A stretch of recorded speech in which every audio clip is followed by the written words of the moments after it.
the dictionary, and more. If you often need to look up a word in a dictionary or thesaurus, you're just like the best professional writers. Even professional writers use dictionaries to look up the definitions of unfamiliar words. This video describes using vocabulary reference materials.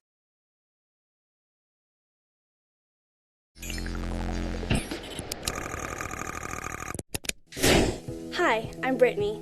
I'm working on a speech on aerodynamics, and I want to talk about how fast a car can move through wind.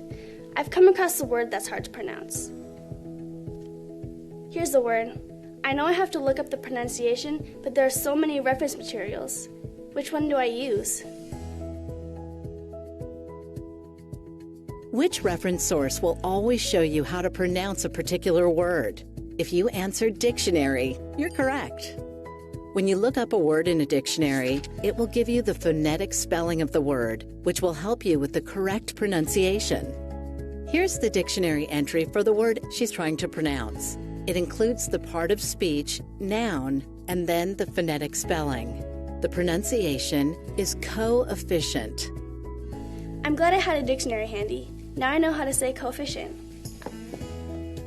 I can close the book on coefficient, but I'll keep my dictionary nearby while I finish off this speech. Look it up. In this video, learn about using the dictionary, thesaurus, and glossary as vocabulary reference materials.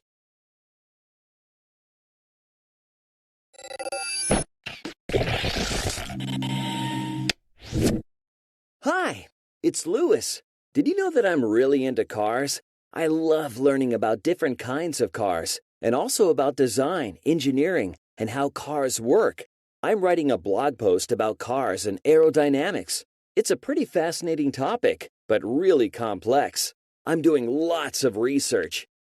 Sometimes when I do research, there are words I don't recognize or understand. Some words have different nuances or definitions.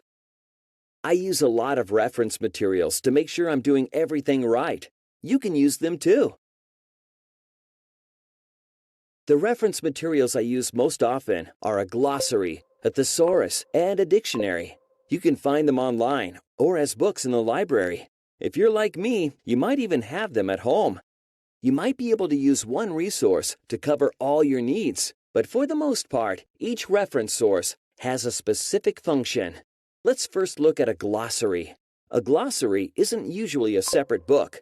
You'll often find glossaries at the ends of books, especially books on academic or technical subjects. The glossary gives you basic definitions of key words used in the book. If you're not sure what a word means, flip to the end and check the glossary. I was doing research in a book on automobile design. In the section on aerodynamics, I came across the word laminar. That was a new word to me. Luckily, the definition was in the glossary. It's great when there's a glossary in informational books with a lot of technical or complex terminology. You can just look up the word in the same book, and you don't have to go to another reference source. A thesaurus is the place to look for synonyms. I realize I'm using the word fast a lot in my article. Is there another word to use in its place? Let's look in the thesaurus. There are a lot of synonyms for fast, but I have to be careful. Some synonyms have nuances that might not fit what I want to write. Quick, rapid, and swift are all synonyms for fast and will help add variety and interest to my article on aerodynamics. But hasty isn't appropriate for this context. The dictionary is a fantastic reference for getting information about words.